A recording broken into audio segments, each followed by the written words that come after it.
ಈ ಮಾತುಗಳನ್ನು ಕೇಳಿರ್ತಕ್ಕಂಥ ಮಂತ್ರಿಗೆ ಖುಷಿ ಆಯ್ತು. ಮದೇವಿ ನೀನು ಮದುವೆ ಮಾಡ್ಕೋತೀನಿ ಅಂದ್ರೆ ಸಾಕು, ನಿನ್ನ ತಂದೆ ತಾಯಿಗೆ ಅವ ಏನು ಮಾಡಂಗಿಲ್ಲ, ಬಿಟ್ಟು ಕೊಡ್ತಾರ. ಯಾವಾಗ ಬಿಡ್ತಾನ ತಿಳ್ಕೊಂಡಂದಾಗ ಆಯ್ತಣ್ಣ ನಾನು ಮದುವೆ ಮಾಡ್ಕೋತೀನಿ ತಿಳ್ಕೊಂಡಂದು. ಪಾಪ ಮಹಾದೇವಿ ತನ್ನ ದಿನನಿತ್ಯ ಮಾಡ್ತಕ್ಕಂಥ ಪೂಜೆದ ಗಂಟ ಏನ್ರಿ, ತಾನು ದಿನನಿತ್ಯನ ಕೂಡ ಮಾಡ್ತಕ್ಕಂಥ ಪೂಜೆದ ಗಂಟ, ತಾನು ಉಟ್ಕೊಳ್ತಕ್ಕಂಥ ಬಟ್ಟೆ ಗಂಟ, ತಾನು ಓದ್ತಕ್ಕಂಥ ಧರ್ಮ ಗ್ರಂಥಗಳ ಗಂಟನ್ನ ಏನ್ರಿ ಗಂಟು ಕಟ್ಟಿ ಎಂದು ಇಟ್ಟು ಅವಾಗಿಂದ ಮಂತ್ರಿಗಂದ ಹೇಳ್ತಾಳ, ಅಣ್ಣ ನಾ ರಾಜನನ್ನೇ ಮದುವೆ ಮಾಡ್ಕೋತೀನಿ, ನನ್ನ ಒಂದು 3 ಕಂಡೀಷನ್ ಅದಾವ ನೋಡು, ನನ್ನ ಒಂದು 3 ಕಂಡೀಷನ್ ಅದ. ಏನವ ಏನು 3 ಕಂಡೀಷನ್ ಏನು ತಿಳ್ಕೊಂಡಂದಾಗ ಅವಾಗಿಂದ ಮಹಾದೇವಿ ಅಂತಾಳೆ, ನನ್ನ ಏನು ಕಂಡೀಷನ್ ಮುತ್ತರತ್ನ ಕೊಟ್ಟು ತರುವಂಥವೇನಿಲ್ಲ. ನಾನು ವ್ರತ ಅಂತಕ್ಕಂಥ ಕೈಗೊಂಡಿನಿ, ನನ್ನ ವ್ರತ ಮುಗಿಯವರೆಗೂ ಕೂಡ ರಾಜ ನನ್ನ ಮೈ ಮುಟ್ಟುವಂಗಿಲ್ಲ. ನೋಡ್ರಿ ಮಹಾದೇವಕ್ಕ ಹೇಳ್ತಾಳೆ, ನಾನು ಒಂದು ವ್ರತ ಅಂತಕ್ಕಂಥ ಕೈಗೊಂಡಿನಿ, ಎಲ್ಲಿಯ ಪರಂತರವಾಗಿ ನನ್ನ ವ್ರತ ಮುಗಿಯಂಗಿಲ್ವೋ ಅಲ್ಲಿಯ ಪರಂತರವಾಗಿ ರಾಜನಾಗಿರ್ತಕ್ಕಂಥವ ನನ್ನ ಮೈ ಅಂತಕ್ಕಂಥ ಮುಟ್ಟುವಂಗಿಲ್ಲ. ಆಯ್ತವ ಅದನ್ನು ಹೇಳ್ತೀನಿ. ಇನ್ನೊಂದು ಏನಿಲ್ಲ, ನಿತ್ಯ ಈ ಮನೆ ಒಳಗೆ ಜಂಗಮರ ತೃಪ್ತಿ ಆಗಬೇಕು. ನಿತ್ಯನೂ ಜಂಗಮರ ಪ್ರಸಾದ ನಡಿಬೇಕು ಈ ಮನ್ಯಾಗ. ನಿತ್ಯನೂ ಕೂಡ 5 ಜನ ಜಂಗಮರದಿಂದ ಪ್ರಸಾದ ನಡಿಬೇಕು. ಇದೇನು ದೊಡ್ಡಗದ ಅಂದ ಮಂತ್ರಿ. ಆಯ್ತವ 5 ಜನ ಜಂಗಮರಿಗೆ ದಿನನಿತ್ಯನೂ ಕೂಡ ಪ್ರಸಾದ ಮಾಡಿಸ್. ಅಷ್ಟೇ ಅಲ್ಲ, ಇನ್ನೊಂದು ಏನದ ತಗೊಂಡ ಕೇಳಿದ್ರ, ನನ್ನ ಗುರುಗಳಾಗಿರ್ತಕ್ಕಂಥ ಗುರುಲಿಂಗ ದೇವರು ನಿತ್ಯನೂ ಕೂಡ ಈ ಅರಮನೆಗೆಂದ ಬಂದು ನನಗೆ ನಿತ್ಯನೂ ಕೂಡ ಧರ್ಮ ಪಾಠವನ್ನು ಹೇಳಬೇಕು. ಏನ್ರಿ ಈಗ ಹೆಂಗೆ ನಾವು ಪ್ರವಚನ ಮಾಡಕತ್ತೀವಲ್ಲ ಹಂಗ ನಿತ್ಯನೂ ಕೂಡ ಅರಮನೆಗೆಂದ ಬಂದು ನನ್ನ ಗುರುಗಳಾಗಿರ್ತಕ್ಕಂಥ ಗುರುಲಿಂಗ ದೇವರು ನನಗೆ ಧರ್ಮದ ಉಪದೇಶವನ್ನು ಮಾಡಬೇಕು. ನಿತ್ಯ ಪ್ರವಚನ ಮಾಡಬೇಕು. ಪ್ರವಚನ ಪಾಠಗಳನ್ನು ಈ ಅರಮನೆ ಒಳಗೆ ನಡಿಬೇಕು. ಇನ್ನು ಕೊನೆದಾಗಿರ್ತಕ್ಕಂಥ ಏನು ಹೊತ್ತುಕೊಂಡು ಕೇಳಿದ್ರೆ, ನಾನು ಇವ ರಾಜನನ್ನ ಮದುವೆ ಮಾಡ್ಕೋಬೇಕಾಗಿತ್ತು ಅಂದ್ರ ಇವಲ್ಲಿ ನನ್ನ ಗುರುವಿನಿಂದ ಇವ ಲಿಂಗ ದೀಕ್ಷೆ ಮಾಡ್ಕೋಬೇಕು. ನೋಡು, ನಾನು ಒಂದು ವೇಳೆ ರಾಜನನ್ನೇ ನಾನು ಮದುವೆ ಮಾಡ್ಕೋಬೇಕಾಗಿತ್ತು ಅಂತಂದ್ರ ನನ್ನ ರಾಜ ಲಿಂಗ ದೀಕ್ಷೆ ಮಾಡ್ಕೋಬೇಕು. ಆಯ್ತು ಹೋಗಿ ಹೇಳ್ತೇನೆ ತಿಳ್ಕೊಂಡ ಬಂದ ರಾಜಗೆಂದ ಹೇಳ್ದ, ಪ್ರಭು ಮಹಾದೇವಿ ನಿನ್ನನ್ನು ಮದುವೆ ಮಾಡ್ಕೊಳಿಕೆಂದು ಒಪ್ಕೊಂಡಿದ್ದಾಳೆ. ಏನು ನೋಡ್ಬೇಕು, ಇಟ್ಟು ಕೇಳೋದು ಕೂಡ ನನ್ನ ರಾಜಾಗ ಏನು ಖುಷಿ, ಏನು ಆನಂದ. ಯಾಕಂದ್ರೆ ಅಂಥ ರೂಪವತಿ ಆಗಿರ್ತಕ್ಕಂಥ ಹೆಣ್ಣು ನನ್ನನ್ನು ಮದುವೆ ಮಾಡ್ಕೊಳಿಕೆಂದು ಒಪ್ಕೊಂಡಲ್ಲ. ಸೌಂದರ್ಯದ ಕಣಿನೇ ಆಗಿರ್ತಕ್ಕಂಥ ಮಹಾದೇವಿ ನನ್ನನ್ನು ಮದುವೆ ಮಾಡ್ಕೊಳಿಕೆಂದು ಒಪ್ಕೊಂಡಲ್ಲ. ಆದ್ರ ಮಂತ್ರಿ ಅಂತಾನೆ, ಪ್ರಭು ನಿನ್ನನ್ನು ಮದುವೆ ಮಾಡ್ಕೊಳಿಕೆಂದು ಒಪ್ಕೊಂಡಾಳೆ ನಿಜ. ಆದ್ರೆ ಅವಳು ಕಂಡೀಷನ್ಗಳದಾವೆ. ಏನು ಕಂಡೀಷನ್ ಅಂದ, ಅವಳು ಕೆಲವು ದಿನಗಳ ಪರಂತರವಾಗಿ ವ್ರತ ಮಾಡ್ತಾಳೆ.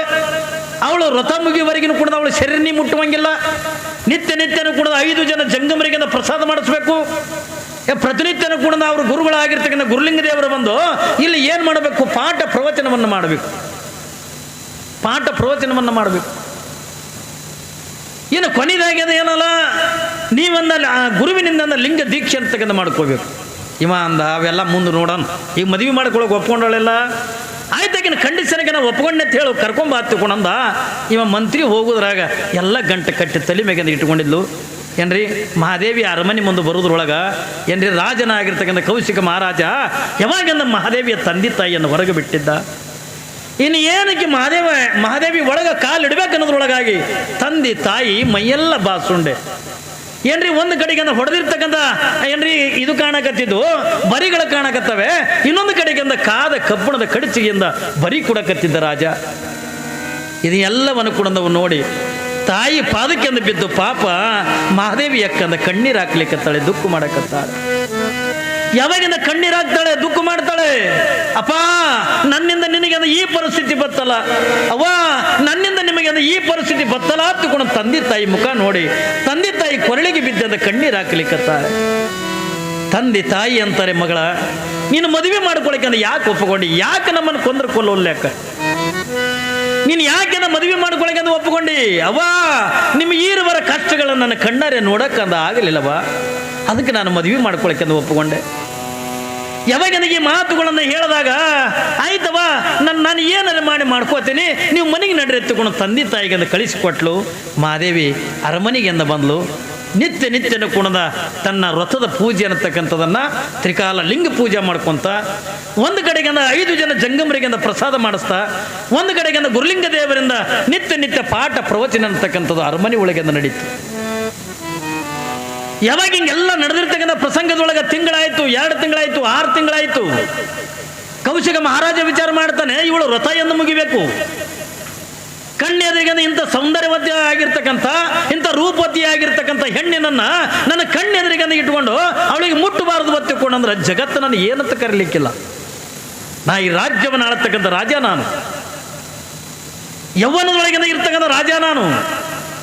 ಇಂಥ ಸೌಂದರ್ಯವತಿ ಆಗಿರ್ತಕ್ಕಂಥ, ಇಂಥ ರೂಪವತಿ ಆಗಿರ್ತಕ್ಕಂಥ ಯಾವ ಸೌಂದರ್ಯದ ಕಣ್ಣೆದುರಿಗೆ ಇಟ್ಕೊಂಡು ಅವಳಿಗೆ ಮುಟ್ಟಬಾರ್ದು ಹತ್ತಿಕೊಂಡ್ರೆ ಹೆಂಗೆ ಅಕ್ಕದ ಹತ್ತಿಕೊಂಡಂದು. ಅದಕ್ಕಾಗಿನೇ ಹೇಳ್ತಾರಲ್ಲ ಏನ್ರಿ, ಒಂದು ಸಾರಿ ಅಂದ ಕಾಮದ ಮನಸ್ಸಿಂದ ಆಯ್ತು ಹತ್ತಿಕೊಂಡ್ರೆ ನಾನು ಯಾರು, ನಾನು ಎಲ್ಲಿದ್ದೀನಿ, ನಾನು ಹೆಂಗಿದ್ದೀನಿ ಅಂತ ಅನ್ನೋದನ್ನು ಮರೆಸಿ ಬಿಡ್ತದ ಮನುಷ್ಯನಿಗೆ.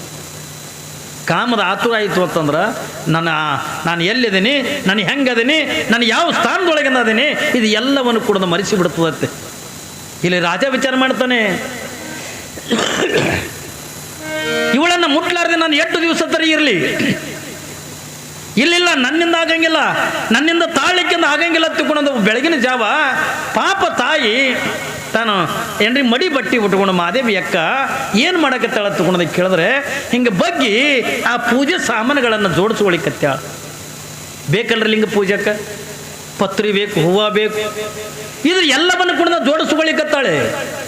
ಆ ಕಡೆ ಮುಖ ಮಾಡಿಂದ ಜೋಡಿಸ್ಕೊಳಿಕತ್ತಾಳೆ, ಈ ಕಡೆಯಿಂದ ಏನಾಗದ ತಗೊಂಡು ಕೇಳಿದ್ರೆ ರಾಜ ಕೌಶಿಕ ಮಹಾರಾಜ ಸಾವಕಾಶದಿಂದ ಮಹಾದೇವಿಯ ಬೆನ್ನು ಹಿಂದೆ ಬಂದು ನಿಂತ. ಯಾವಾಗಿಂದ ತಾಯಿ ಮಹಾದೇವಿಯ ಬೆನ್ನು ಹಿಂದೆ ಬಂದು ನಿಂತ, ಅವಾಗಿಂದ ಮಹಾದೇವಿ ಅಂದ ಗೊತ್ತೇ ಇಲ್ಲವ ಹಿಂದೆ ಬಂದು ನಿಂತಿದ್ದು. ಯಾವಾಗಿಂದ ಮಹಾದೇವಿ ತನ್ನಟ್ಟಕ್ಕೆ ತಾನನ್ನ ಪೂಜೆ ಸಾಮಾನುಗಳನ್ನು ಜೋಡಿಸ್ತಾ ತನ್ನ ಲಿಂಗ ಪೂಜೆಗಿಂತ ತಯಾರಿ ಮಾಡ್ಕೊಳಕತ್ತ ಸಂದರ್ಭದೊಳಗ ಇವ ಕೌಶಿಕ ಮಹಾರಾಜ ಬಂದು ಬೆನ್ನಿಂದ ಬಂದು ನಿಂತ್ಕೊಂಡು ಏನ್ ಮಾಡ್ತಾನೆ, ಹೋಗಿ ಆ ಮಹಾದೇವಿ ಅಕ್ಕ ಹುಟ್ಟಿರ್ತಕ್ಕಂಥ ಸೀರೆ ಸೆರಗನ ತಗನ ಹಿಡ್ದ. ಯಾವಾಗಿಂದ ಸೀರೆ ಸೆರಗನ ತಗನ ಸ್ವಲ್ಪ ಅಂದ ಹಿಡ್ದು ಹಿಂಗೆ ಜಗ್ಗುದ್ರೊಳಗಂದ ಹಿಂದಕ್ಕೆ ತಿರುಗಿಂದ ನೋಡ್ತಾಳ ಕೌಶಿಕ ಮಹಾರಾಜ. ಯಾವಾಗಿಂದ ಕೌಶಿಕ ಮಹಾರಾಜನ ಮುಖ ನೋಡಲು ಎಲ್ಲೋ ಪಾಪಿ ಎಂದ್ಲು, ಕೊರಳೊಳಗಿಂದ ಲಿಂಗ ಇರ್ತಕ್ಕಂಥ ಒಬ್ಬ ಭವ್ಯ ಆಗಿರ್ತಕ್ಕಂಥ ನೀನು ಯಾವಾಗಿಂದ ಈ ಮಹಾದೇವಿಯ ಸೀರೆ ಸೆರಗನ ತಗನ ಮುಟ್ಟಿದೆ ಎತ್ತಿಕೊಂಡ್ರ ನೀನು ಮುಟ್ಟಿರ್ತಕ್ಕಂಥ ಪಾಪಿ ಮುಟ್ಟಿರ್ತಕ್ಕಂಥ ಸೀರೆ ಇದು ನನಗೆ ಬೇಕೇ ಆಗಿಲ್ಲ ಎತ್ತಿಕೊಂಡು ಯಾವಾಗಿಂದ ಹುಟ್ಟಿರ್ತಕ್ಕಂಥ ಸೀರೆ ಅಂತಕ್ಕಂಥ ಕಳೆದು ಯಾವಾಗಿಂದ ಕೌಶಿಕ ಮಹಾರಾಜನ ಮಾರಿ ಮೇಗಿಂದ ಒಗೆದು ಬಿಟ್ಲು. ಯಾವಾಗಿಂದ ತಾನು ಹುಟ್ಟಿರ್ತಕ್ಕಂಥ ಸೀರೆಯನ್ನ ಪಾಪಿ ಮುಟ್ಟಿರ್ತಕ್ಕಂಥ ಸೀರೆ ನಾನು ಉಡಬಾರ್ದು ಏನ್ರಿ, ಅದು ನನ್ನ ಮೈ ಮೇಗಂದ ಇರಬಾರ್ದು, ಅಂತ ಪಾಪಿ ಮುಟ್ಟಿರ್ತಕ್ಕಂಥ ಸೀರೆ ನಾನು ಉಡಬಾರ್ದು ಹತ್ತಿಕೊಂಡು ಯಾವಾಗ ಹುಟ್ಟಿರ್ತಕ್ಕಂಥ ಸೀರೆಯನ್ನು ಕಳೆದ ಕೌಶಿಕ ಮಹಾರಾಜನ ಮುಖದ ಮೇಲಿಂದ ಒಗದ್ಲು. ಯಾವಾಗಿಂದ ತಲೆ ಮೇಗಿಂದ ತುರ್ಬಾಯನ್ನು ಕಟ್ಟಿಲ್ಲಲ್ಲ, ಹಿಂಗೆ ಒಂದು ಸಾರಿ ಹಿಂಗೆ ಜಾಡಿಸಿ ಬಿಟ್ರೆ ಇಡೀ ಅಂದ ಮಹಾದೇವಿ ಅಕ್ಕನ ಕೂದಲೆಲ್ಲ ಅಕ್ಕ ಮಹಾದೇವಿ ಶರೀರ ತುಂಬಾನು ಕೂಡ ಮುಚ್ಕೊಂಡು ಬಿಟ್ಟು ಅಟ್ಟು ಕೂದಲ ಏನ್ರಿ. ಭಾಳ ಲೇಟ್ ಮಾಡಿ ಹೊಡೆದ್ರಿ ನೀವು ತಾಳಿ. ಎಷ್ಟು ವರ್ಷ ಪುರಾಣ ಹಚ್ಚಾರ ಹಿಂಗೆ ಏನ್ರಿ. ನೋಡ್ರಿ ಅವಳು ತಲೆ ಮೇಗೇನು ಕೂದಲು ಹೆಂಗಿದ್ದು ಏನ್ರಿ, ಹಿಂಗೆ ಕಟ್ಟಿರ್ತಕ್ಕಂಥ ತುರುಬ ಹಿಂಗೆ ತಲೆ ಜಾಡಿಸಿಬಿಟ್ರ ಏನ್ರಿ, ಅವಳು ತಲೆ ಮೇಲೆ ಇರ್ತಕ್ಕಂಥ ಕೇಶ ರಾಶಿಗಳೆಲ್ಲ ಅಕ್ಕ ಮಾದೇವಿ ಶರೀರವನ್ನು ಮುಚ್ಕೊಂಡು ಬಿಟ್ಟು ಅವಳ ಮರ್ಯಾದೆ ಉಳಿಸೋದು ಕೂದಲ. ಈಗ ಚಂದ ಇದ್ದಿದ್ದು ಕೂದಲ ಕತ್ತರಿಸ್ಕೊಂಡು ತಿರುಗಲಾಗತ್ತಾವ. ಯಾಕ್ರಿ, ಹೌದಾ ಇಲ್ಲ? ಹೆಣ್ಣಿಗೆ ಎಷ್ಟು ಕೂದಲಿರ್ತದಲ್ಲ ಅಷ್ಟೇ ಲಕ್ಷಣ ಕಾಣ್ತಾರ, ಹೌದಾ ಇಲ್ಲ? ನಾವೇನು ಮಾಡಕತ್ತೀವಿ ಇತ್ತಿದ್ಲಾಗ ಏನ್ರಿ, ಇದ್ದಿದ್ದರಿಂದ ಇನ್ನ ಈ ಪುಣ್ಯ ನಿಮ್ಮ ಹಳ್ಳಿಗಳ್ದಾಗ ಹಂಗಿಲ್ಲ. ನೀವು ಸಿಟಿಯಾಗ ಹೋಗಿ ನೋಡಿದ್ರಂತ ಗಂಡ ಯಾವ್ದು ಹೆಣ್ಣು ಯಾವುದು ಗೊತ್ತೇ ಆಗಲ್ಲ ಏನ್ರಿ. ಗಂಡ ಯಾವ್ದು ಹೆಣ್ಣು ಯಾವುದು ಗೊತ್ತೇ ಆಗಲ್ಲ, ಸೇಮ್ ಗಂಡು ಮಕ್ಕಳಿಗೆ ಕಟಿಂಗ್ ಮಾಡಿಸಿರ್ತಾರೆ, ಯಾವುದು ಕೂಡ ಗೊತ್ತಾಗಂಗಿಲ್ಲ. ಆದ್ರೆ ಮಹಾದೇವಿಯ ಮರ್ಯಾದೆ ಉಳಿಸಿದ ಯಾವುದು, ಅವಳು ತಲೆ ಮೇಲೆ ಇರ್ತಕ್ಕಂಥ ಕೇಶರಾಶಿಗಳು. ಯಾವಾಗಿಂದ ಮಹಾದೇವಿ ಅಕ್ಕ ತನ್ನ ತಲೆ ಮೇಲೆ ಇರ್ತಕ್ಕಂಥ ಕೇಶರಾಶಿಗಳನ್ನು ತನ್ನ ಶರೀರಕ್ಕೆ ಮುಚ್ಚಿಕೊಂಡು ಅರಮನೆದಿಂದ ಓಡಿ ಹೊಂಟಾಳೆ. ಅವಾಗಿಂದ ಕೌಶಿಕ ಮಹಾರಾಜ ಮಹಾದೇವಿ ನೀ ಹಂಗೆ ಹೋಗ್ಬೇಡ, ನೀ ದಿಗಂಬರಾಗಿಂದ ಹೋಗ್ಬೇಡ, ಉಡು ತಡಿ ಎತ್ತಿಕೊಂಡು ರಾಜ ಬೆನ್ನು ಹತ್ತದ. ಮಹಾದೇವಿ ನಿಲ್ಲಲಿಲ್ಲ, ಓಡಿ ಹೊರಗೆ ಬರೋದ್ರೊಳಗ ನನ್ನ ಮಗಳು ಹೆಂಗದಾಳ, ನನ್ನ ಮಗಳು ಏನು ಮಾಡಕತ್ತಾಳ ಅನ್ನೋದನ್ನು ನೋಡುವುದಕ್ಕಾಗಿ ಮಹಾದೇವಿಯ ತಂದೆ ತಾಯಿ ಬಂದಾರ ಅರಮನೆ ಮುಂದೆ. ಕಲ್ಪನೆ ಇರಲಿ, ಅರಮನೆ ಮುಂದೆ ತಂದೆ ತಾಯಿ ಬಂದಾರ. ಮಹಾದೇವಿ ದಿಗಂಬರಾಗಿ ಓಡಿ ಬರ್ತಕ್ಕಂಥ ನೋಡ್ತಾರ. ಹೆಂಗಾಗ್ಲಿಕ್ಕಿಲ್ಲ, ಒಬ್ಬ ತಾಯಿ ಒಬ್ಬ ರೂಪತಿ ಆಗಿರ್ತಕ್ಕಂಥ 18 ವರ್ಷದ ತರುಣಿ ಆಗಿರ್ತಕ್ಕಂಥ ಮಗಳು ದಿಗಂಬರಿಯಾಗಿ ಅಂತ ಓಡಿ ಬರೋದನ್ನು ನೋಡಿದ್ರ ಜನ್ಮ ನೀಡಿರ್ತಕ್ಕಂಥ ತಂದೆ ತಾಯಿಗಳಿಗೆ ಹೆಂಗಾಗ್ಲಿಕ್ಕಿಲ್ರಿ. ಮಹಾದೇವಿ ಅಕ್ಕ ನನ್ನ ಕೊಳ್ಳೆಗೆ ಹಾಕೊಂಡು ಕಣ್ಣೀರು ಹಾಕ್ಲಿಕ್ಕತ್ತಾರ. ಮಗಳ ನಿನ್ನ ರೂಪನೇ ನಿನಗೆಂದ ಕಷ್ಟ ಕೊಡ್ತಲ್ಲ, ನಿನ್ನ ರೂಪನೇ ನಿನಗೆಂದ ದುಃಖ ಕೊಡ್ತು. ಬಾ, ಯಾವ ರಾಜ ಬೇಕಾಗಿಲ್ಲ, ಅವ ಏನು ಕೊಲೆ ಮಾಡ್ತಾನ ಮಾಡಲಿ, ಅವ ಏನು ಶಿಕ್ಷೆ ಕೊಡ್ತಾನ ಕೊಡ್ಲಿ, ಬೇಡ ಮಗಳ ನೀ ಯಾವ ಮದುವೆ ಬೇಡ ಮುಂಜಿ ಬೇಡ, ನಡಿ ನಾವು ಮನೆಗೆಂದ ಹೋಗುನ ತಿಳ್ಕೊಂಡಂದಾಗ ಅವ ಆ ರಾಜನಿಗೆಂದ ಬೈಯಕ್ಕೆ ಹೋಗ್ಬೇಡ. ಒಬ್ಬ ರೋಗಿ ಬಯಸಿದ್ದು ಹಾಲು ಅನ್ನ, ಒಬ್ಬ ಡಾಕ್ಟರ್ ಹೇಳಿದ್ರು ಕೂಡ ಹಾಲು ಅನ್ನ ಅಂದಂಗ ಇವತ್ತು ನನಗೂ ಕೂಡ ಬಯಕೆ ಇದೇ ಆಗಿತ್ತು. ಯಾವಾಗ ನಮ್ಮ ಸೀರೆ ಸೆರಗಂತಗನ ಮುಟ್ಟಿ ಅವ ತಪ್ಪು ಮಾಡಿಲ್ಲ, ನನಗೆ ಒಳ್ಳೆದನ್ನು ಮಾಡ್ದ. ಯಾಕ ನನ್ನ ಬಯಕೆ ಏನದ ತಗೊಂಡು ಕೇಳಿದ್ರೆ ನಾನು ಕಲ್ಯಾಣಕ್ಕೆ ಹೋಗಬೇಕು, ಶರಣರನ್ನು ಕಾಣಬೇಕು, ವಚನ ಸಾಹಿತ್ಯಗಳನ್ನು ಓದಬೇಕು, ಅಲ್ಲಿ ಇರ್ತಕ್ಕಂಥ ಎಲ್ಲ ಶರಣರ ಒಡನಾಡದೊಳಗೆ ನಾನು ಇರಬೇಕು. ಅದಕ್ಕೆ ನಾನು ಮನೆಗೆ ಬರಂಗಿಲ್ಲ, ಯಾವ ಅರಮನೆಗೂ ಕೂಡ ನಾನು ಬರಂಗಿಲ್ಲ. ನಾನು ನನ್ನ ಕಲ್ಯಾಣಕ್ಕೆ ಹೋಗ್ತೀನಿ ತಗೊಂಡು ತಯಾರಾದಾಗ ತಂದೆ ತಾಯಿ ಅಂತರ, ಮಗಳ ನಿನ್ನ ವಯಸ್ಸು 18 ವರ್ಷ, ನೀನು ಒಂಟಿಯಾಗಿ ಕಲ್ಯಾಣಕ್ಕೆ ಹೆಂಗೆ ಹೋಗ್ತಿದಿ, ನೀನು ಎಲ್ಲಿ ಊಟ ಮಾಡ್ತಿದಿ, ಎಲ್ಲಿ ನೀರು ಕುಡಿತಿದಿ, ಎಲ್ಲಿ ಮಲಗುತ್ತಿದಿ, ಹಂಗಂದ್ರೆ ಒಂಟಿಯಾಗಿ ನೀನು ಹೆಂಗೆ ಹೋಗ್ತಿದಿ, ನಿನ್ನ ಜೊತೆಯೊಳಗೆ ಯಾರದಾರ ತಗೊಂಡೆ ಕೇಳಿದ್ರೆ ಅಕ್ಕ ಮಾದೇವಿ ವೈರಾಗ್ಯ ನೋಡ್ರಿ, ಅವಳು ಎಂಥದಂತಾಳ, ಎಷ್ಟು ಚಂದ ವಚನ ಹೇಳ್ತಾಳ್ರಿ. ಹಸಿವಾದೊಡೆ ಭಿಕ್ಷಾನಗಳುಂಟು, ಅವ್ವಾ ಹಸಿವಾಯ್ತು ಒತ್ತಿ ಕೊಡೋಣ ಏನ್ರಿ, ಹಸಿವಾಯ್ತು ಒತ್ತಿ ಕೊಡಂದ್ರೆ ನಾನು ಭಿಕ್ಷಾ ಬಿಡ್ತೀನಿ. 18 ವರ್ಷದ ತರುಣಿ, ಒಳ್ಳೆ ಮನೆತನದೊಳಗೆ ಬೆಳೆದಿರ್ತಕ್ಕಂಥ ಹೆಣ್ಣು ಮಗಳಂತಾಳೆ, ಅವ್ವ ನನಗೆ ಹಸಿವಾಯ್ತು ಅಂದ್ರೆ ಹಸಿವಾದೊಡೆ ಭಿಕ್ಷಾನಗಳುಂಟು, ತೃಷಿ ಆದರೆ ಕೆರೆ ಹಳ್ಳ ಬಾವಿಗಳುಂಟು, ಶಯನಕ್ಕೆ ಹಾಳು ದೇಗುಲಗಳು ಉಂಟು, ಆತ್ಮ ಸಂಘಾತಕ್ಕೆ ಚನ್ನ ಮಲ್ಲಿಕಾರ್ಜುನ ನೀ ನೆನಗುಂಟು. ನೋಡು ಎಷ್ಟು ವೈರಾಗ್ಯ ಹೇಳ್ತಾಳ, ಎಷ್ಟು ವೈರಾಗ್ಯ ಯಾರೇ ತಾಳ್ಯಾರನ್ರಿ. ಯಾಕೆ ಏನಂತಾಳ, ಹಸಿವಾದೊಡೆ ಭಿಕ್ಷಾನಗಳುಂಟು, ಅವ್ವ ಹಸಿವಾಯ್ತು ಹೊತ್ತಿಕೊಂಡಂದ್ರೆ ಭಿಕ್ಷಾ ಬೇಡ ಊಟ ಮಾಡ್ತೀನಿ. ನೀರಡಿಕೆ ಆಯ್ತು ಅಂತಂದ್ರೆ ಎಲ್ಲರ ಕೆರೆ ಹಳ್ಳ ಬಾವಿಗಳಿರ್ತಾವಲ್ಲ, ಆ ಕೆರೆ ಹಳ್ಳ ಬಾವಿಗಳೊಳಗಿಂದ ನೀರು ಕುಡಿತೀನಿ. ಮತ್ತು ಕತ್ತಲಾಯ್ತು ಹೊತ್ತಿಕೊಂಡಂದ್ರೆ ಊರಿ ಹೊರಗಿಂದ ಎಲ್ಲರ ಒಂದು ಹಾಳು ದೇಗುಲಗಳಿರ್ತಾವಲ್ಲ, ದೇವಸ್ಥಾನಗಳಿರ್ತಾವಲ್ಲ, ಆ ದೇವಸ್ಥಾನದೊಳಗೆ ನಾನು ಮಲಗುತ್ತೀನಿ. ತಾಯಿ ಅಂತಾಳ, ಹೌದು ದೇವಸ್ಥಾನ ಮಕ್ಕೋತಿ, ಒಂಟಿಯಾಗಿ ಹಂಗೆ ಹೋಗ್ತೀನಿ. ಮಾದೇವಿ ಅಂತಾಳವ, ನಾ ಒಂಟಿ ಎಲ್ಲಿದ್ದೀನಿ, ನಾನು ಒಂಟಿ ಇಲ್ಲ. ಹಾಗಾದ್ರೆ ನನ್ನ ಜೊತೆಯೊಳಗೆ ಯಾರದಾರ, ನನ್ನ ಗಂಡನಾಗಿರ್ತಕ್ಕಂಥ ಸಾಕ್ಷಾತ್ ಚನ್ನಮಲ್ಲಿಕಾರ್ಜುನೇ ನನ್ನ ಜೊತೆಯೊಳಗೆ ಇರಾಗ ಅನ್ಯ ಪುರುಷರ ಸಂಘ ನನಗೆ ಯಾಕ ಅಂತಾಳಕ್ಕೆ. ನೋಡಿ, ಸಾಕ್ಷಾತ್ ಚನ್ನಮಲ್ಲಿಕಾರ್ಜುನ ನನ್ನ ಜೊತೆಯೊಳಗೆ ಇದ್ದಾಗ ಇನ್ನೊಬ್ರು ನನಗೆ ಜೊತೆಯೊಳಗೆ ಯಾಕೆ ಬೇಕು? ಆಯ್ತು ಇಟ್ಟು ಹೇಳಂದ ತಾಯಿ ಮಹಾದೇವಿ ಬರ್ಲಿಕ್ಕತ್ತಾಳೆ. ಬರುವಂಥ ದಾರಿ ಮಧ್ಯದೊಳಗೆ ಮತ್ತಿಟ್ಟು ವೈರಾಗ್ಯತ್ತಾಳಲ್ಲ. ಅಲ್ಲಿ ತಂದೆ ತಾಯಿಗೆ ಏನು ಹೇಳ, ಏನ್ರಿ ಹಸಿವಾದಿಂದ ಭಿಕ್ಷಾ ಬೇಡ ಅಂದ ಊಟ ಮಾಡ್ತೀನಿ, ನೀರಡಿಕೆ ಐತಾನೆ ಕೆರೆ ಹಳ್ಳ ಬಾವಿದೊಳಗೆ ನೀರು ಕುಡಿತೀನಿ. ಇದನ್ನೆಲ್ಲ ಹೇಳಿರ್ತಕ್ಕಂಥ ಮಹಾದೇವಿ ಇಲ್ಲಿ ಮಧ್ಯದೊಳಗೆ ದಾರಿ ಒಳಗೆ ಬಂದು ಮತ್ತೊಂದು ಹೇಳ್ತಾಳೆ, ಹಸಿವಾದೊಡೆ ಮನಿ ಮನಿ ಕೈ ಒಡ್ಡಿ ಬೇಡುವಂತೆ ಮಾಡಯ್ಯ. ನೋಡ್ರಿ ಮತ್ತೊಂದು ವಚನ ಹೇಳ್ತಾಳೆ, ಎಷ್ಟು ವೈರಾಗ್ಯ ತಾಳಿರ್ಬೇಕ್ರಿ. ಹಸಿವಾದೊಡೆ ಮನಿ ಮನಿ ಕೈ ಒಡ್ಡಿ ಬೇಡುವಂತೆ ಮಾಡಯ್ಯ, ಬೇಡಿದೊಡೆ ನನಗೆ ಇಕ್ಕದಂತೆ ಮಾಡಯ್ಯ, ಇಕ್ಕಿದೊಡೆ ಏನ್ರಿ ಕೈ ಜಾರಿ ಕೆಳಗೆ ಬೀಳುವಂತೆ ಮಾಡಯ್ಯ, ಕೆಳಗೆ ಬಿದ್ದೊಡೆ ನಾನು ಎತ್ತುವ ಮುನ್ನ ಸುನೆ ಎತ್ತಿಕೊಂಡು ಹೋಗಂತೆ ಮಾಡ ಚನ್ನಮಲ್ಲಿಕಾರ್ಜುನ. ನೋಡ್ರಿ ಯಾಕೆನು ವೈರಾಗ್ಯ ಹಂಗದ, ಹಸಿವು ತಾಳ್ಲಾರ್ದಕ್ಕೆ ನಾ ಮನೆ ಮನೆ ಭಿಕ್ಷಾಕೆಂದು ಹೋದಿರ್ಬೇಕು. ನಾನು ಹೋದ್ರೂ ಕೂಡ ಭಿಕ್ಷಾಕೆಂದು ಹೋದ್ರೆ ನಾನು ಯಾರು ಭಿಕ್ಷಾ ನೀಡಬಾರ್ದು. ಒಂದು ವೇಳೆ ನನ್ನ ಸ್ಥಿತಿ ಅಂತ ನೋಡಿ ಯಾರಾದರೂ ಕೂಡ ನೀಡಿದ್ರು ತಿಳ್ಕೊಂಡ್ರೆ ಅದು ನನ್ನ ಕೈಯಾಗಿಂದ ಜಾರಿ ಕೆಳಗೆ ಬೀಳಂಗೆ ಮಾಡು. ಒಂದು ವೇಳೆ ಕೆಳಗೆ ಬಿದ್ದಿದ್ದು ಹಸಿವು ತಾಳ್ಲಾರ್ದಕ್ಕೆ ಕೆಳಗೆ ಬಿದ್ದಿದ್ದೆ ಅಂತ ತೊಗೊಂಡು ಇನ್ನೇನು ತಿನ್ಬೇಕಂತ ಅನ್ನೋದ್ರೊಳಗೆ ನಾನು ತೊಳೋದಕ್ಕಿಂತ ಮೊದಲ ಒಂದು ನಾಯಿ ತೊಗೊಂಡು ಹೋಗಂಗೆ ಮಾಡು ಅಂತಾಳ. ನೋಡ್ರಿ ವೈರಾಗ್ಯ, ಇಷ್ಟು ವೈರಾಗ್ಯ ಯಾರೇ ತಾಳ್ತಾರ್ರಿ? ಇಷ್ಟು ವೈರಾಗ್ಯ ಯಾರೇ ತಾಳ್ತಾರೇನು? ಕೊನೆಯದಾಗಂದು ಇಟ್ಟೆಲ್ಲ ಕಷ್ಟಗಳನ್ನು ಪಟ್ಟು ಕೊನೆಗಂದ ಕಲ್ಯಾಣದ ಸಮೀಪದಿಂದ ಬಂದಾಗ ಹೋಗಿ ಪ್ರಭುದೇವರಿಗೆ ಬಸವಣ್ಣವರಿಗಂದ ಹೇಳ್ತಾರೆ, ಪ್ರಭುದೇವ ಯಾರೋ ಒಬ್ಬ ಶರಣಿ ಬಂದಾಳೆ, ದಿಗಂಬರಿಯಾಗಿಂದ ಬಂದಾಳೆ, ಮೈ ಮೇಲಿಂದ ಬಟ್ಟೆ ಇಲ್ಲ, ತನ್ನ ಕೇಸರಾಸೆಗಳನ್ನು ಶರೀರಕ್ಕೆ ಮುಚ್ಚಿಕೊಂಡು ಬಂದಾಳೆ. ಅವಾಗಂದ ಪ್ರಭುದೇವರಂತಾರ, ಬಸವಣ್ಣ ಅವಳನ್ನು ಹಂಗೆ ಕಲ್ಯಾಣಕ್ಕೆ ಕರ್ಕೊಂಡು ಬರೋದು ಬೇಡ, ಅವಳನ್ನು ಪರೀಕ್ಷೆ ಮಾಡ್ಕೊಂಡ ಕರ್ಕೊಂಡು ಬರಬೇಕು. ಹೆಂಗೆ ಪರೀಕ್ಷೆ ಮಾಡೋದು? ಯಾವಾಗಂದ ಅಲ್ಲೇ ಅಂದ ಕಿನ್ನರಿಯ ಬ್ರಹ್ಮಯ್ಯನವ್ರು ನಿಂತಿದ್ರು. ಕಲ್ಪನೆ ಇರಲಿ ಆಕಿನ ಪರೀಕ್ಷೆ ಹೆಂಗೆ ಮಾಡ್ತಾರೆ ನೋಡ್ರಿ. ಅಲ್ಲೇ ಕಿನ್ನರಿಯ ಬ್ರಹ್ಮಯ್ಯನವ್ರು ನಿಂತಿದ್ರು. ಕಿನ್ನರಿಯ ಬ್ರಹ್ಮಯ್ಯ ಹೋಗಿ ಅಂದ ಮಹಾದೇವಿಯನ್ನ ಅವಳನ್ನು ಪರೀಕ್ಷೆ ಮಾಡಿ ಕಲ್ಯಾಣದೊಳಗೆ ಅಂದ ಕರ್ಕೊಂಡು ಬಾ ಅಂದ. ಅಂದ್ರೆ ಆಕೆ ಡಾಂಬಿಕದಾಳು, ಏನು ನಿಜವಾಗಿರ್ತಕ್ಕಂಥ ವೈರಾಗ್ಯ ಅದು? ಅವಳಲ್ಲಿರ್ತಕ್ಕಂಥ ವೈರಾಗ್ಯವನ್ನು ಜಗತ್ತಿನ ಜನತೆಗೆ ತೋರಿಸ್ಬೇಕಲ್ಲ, ಅದಕ್ಕೆ ಅವಳನ್ನು ಪರೀಕ್ಷೆ ಮಾಡಿದ ಕಲ್ಯಾಣಕ್ಕೆ ಕರ್ಕೊಂಡು ಬಾ ತಿಳ್ಕೊಂಡಾಗ ಪಾಪ ನಡೆದು ಸುಸ್ತಾಗಿ ಇನ್ನೊಂದು 6 ಕಿಲೋಮೀಟರ್ ಇತ್ತು ಕಲ್ಯಾಣ. ಒಂದು ಗಿಡ, ಆ ಗಿಡದ ಕೆಳಗಿಂದ ಕಲ್ಲಿನ ಮ್ಯಾಗಿಂದ ಕುತ್ಕೊಂಡು ನಿದ್ದೆ ಮಾಡಕತ್ತಾಳ ಮಾದೇವಿ.